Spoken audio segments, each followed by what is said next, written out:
ইতিমধ্যে পশ্চিমবাংলার সমস্ত কৃষকদের জন্য একটা দারুণ সুসংবাদ, দারুণ একটা খবর চলে এসেছে। তো আজ অবধি সবাই বসে সবাই অপেক্ষা করছিল যে কৃষক বন্ধুর টাকা কবে ঢুকবে। তো এই নিয়ে কিন্তু সবাই টেনশনে ছিল। তো আমি এর আগের ভিডিওতে একটা বলেছিলাম যে কৃষক বন্ধুর টাকা কবে ঢুকবে সেটা কিন্তু এখন অফিসিয়াল নোটিশ কিন্তু জারি হয়নি, তবে অ্যাপ্রক্স একটা ডেট আমি জানিয়ে দিয়েছিলাম। তো সেই বিষয়ে আজকে কিন্তু একদম কনফার্ম ডেট সাথে প্রুফ আমি আপনাদেরকে দেখাবো। তো তার আগে চ্যানেলে যদি নতুন হয়ে থাকেন তাহলে কিন্তু চ্যানেলটি সাবস্ক্রাইব করে পাশের বেল আইকনটি প্রেস করে নেবেন, যাতে লক্ষ্মী ভাণ্ডার আর কৃষক বন্ধু সংক্রান্ত সমস্ত নোটিশ সবার প্রথম পাওয়ার জন্য।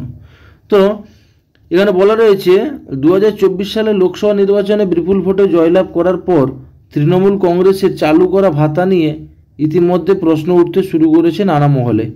বিশেষ করে রাজ্যের শিক্ষিত বেকার ভাতা নিয়ে ইতিমধ্যে প্রশ্ন উঠতে শুরু করলো নানা মহলে। বিশেষ করে রাজ্যের শিক্ষিত বেকার যুবক যুবতীদের এইভাবে ভাতার নামে ভিক্ষা দিয়ে চাকরিতে নিয়োগ বন্ধ রেখেছে পশ্চিমবঙ্গ সরকার। তো এখানে কিন্তু কি বলেছে বুঝতে পারলেন যে পশ্চিমবঙ্গ সরকার নামে কিন্তু একটা শিক্ষিত যুবক যুবতীদের একটা অভিযোগ রয়েছে। তার নিচে রয়েছে প্রসঙ্গত এই মুহূর্তে আমাদের রাজ্যে মোট 50টি জনময়নী প্রকল্প চালু করেছেন মুখ্যমন্ত্রী মমতা বন্দ্যোপাধ্যায়।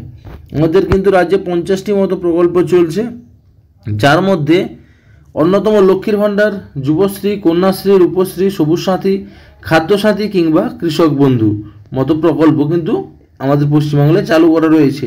তো এত কিন্তু প্রকল্প রয়েছে, তার মধ্যে রাজ্যের এমনই এই জনকল্যাণমূলক প্রকল্প হলো কৃষক বন্ধু প্রকল্প। এই প্রকল্পের আওতায় চলতি মাসে অর্থাৎ জুন মাসে 27-28 তারিখে নগদ এই টাকা ঢোকার প্রক্রিয়া শুরু হয়ে যাবে।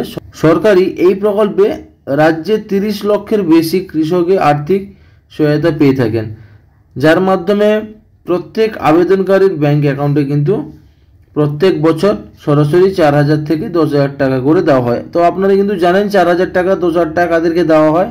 তো যাদের 2 একরের নিচে কম জমি রয়েছে তাদেরকে কিন্তু বছরে 4,000 মানে দুটি কিস্তিতে 2,000 করে দেওয়া হয়। আর যাদের 2 একরের বেশি রয়েছে তাদেরকে কিন্তু 5,000 করে 10,000 টাকা দেওয়া হয়। এইখানে কিন্তু ক্লিয়ার করে বলে দিয়েছে যে কত তারিখে কিন্তু টাকা দেওয়া হবে, সেটা কিন্তু এখানে জানিয়েছে। তো এটা কিন্তু কনফার্ম কিন্তু অফিসিয়াল নোটিশ কিন্তু এটা না। অফিসিয়াল নোটিশে কিন্তু এখনো পর্যন্ত কোনো ডেট বলা নেই। তবে এই ভিডিওটা বানানোর একটাই কারণ আমরা সচরাচর যা কিছু করি আমরা কিন্তু প্রুফ নিয়ে কিন্তু আপনাদেরকে দেখাতে করি, কারণ আমরা কিন্তু আপনাদেরকে বিনা প্রুফে কিন্তু কিছু বলতে পারি না। তো আমি সবার প্রথম আপনাদেরকে প্রুফ দেখাবো। আমি যদি গুগলে চলে যাই, গুগলে গিয়ে যদি আমি সার্চ করি কৃষক বন্ধুর জুন মাসের টাকা কবে ঢুকবে, তো এখানে আমি উপরে সার্চ করছি, দেখেছেন গুগল হচ্ছে সবথেকে বড় লাইব্রেরি বলতে পারেন, ডিকশনারি বলতে পারেন, যাই বলুন। তো এইখানে কিন্তু আমি সার্চ করেছি কৃষক বন্ধুর টাকা জুন মাসে কবে ঢুকবে। এখানে রয়েছে যার মধ্যে অন্যতম লক্ষ্মী ভাণ্ডার, যুবশ্রী, কন্যাশ্রী, রূপশ্রী, সবুজ সাথী, খাদ্যসাথী কিংবা কৃষক বন্ধু মতো প্রকল্প। রাজ্যের এমনই একটি জনকল্যাণমূলক প্রকল্প হলো কৃষক বন্ধু প্রকল্প। এই প্রকল্পের আওতায় চলতি মাসে অর্থাৎ জুন মাসের 27-28 তারিখে নগদ এই টাকা ঢোকার প্রক্রিয়া শুরু হয়ে যাবে। তো এখানে কিন্তু গুগলে সার্চ করলে কিন্তু এই লেখাটাই আসছে, যার জন্য কিন্তু আমরা আপনাদেরকে বলতে পারছি। তো এখনও কিন্তু অফিসিয়ালভাবে কোনো নোটিশ আমরা এখনও পাইনি। যখনই নোটিশ পাবো তখনই কিন্তু আমি আপনাদেরকে জানিয়ে দিব। কিন্তু এইখান থেকে কিন্তু আপনারা একটা আশাবাদী হয়ে থাকতে পারেন, 27-28 তারিখের মধ্যে কিন্তু আপনাদের টাকা ঢুকে যাবে বলে আশা করা হচ্ছে। তো এইরকম নতুন নতুন ভিডিও দেখতে কিন্তু চ্যানেলটাকে সাবস্ক্রাইব করে রাখুন।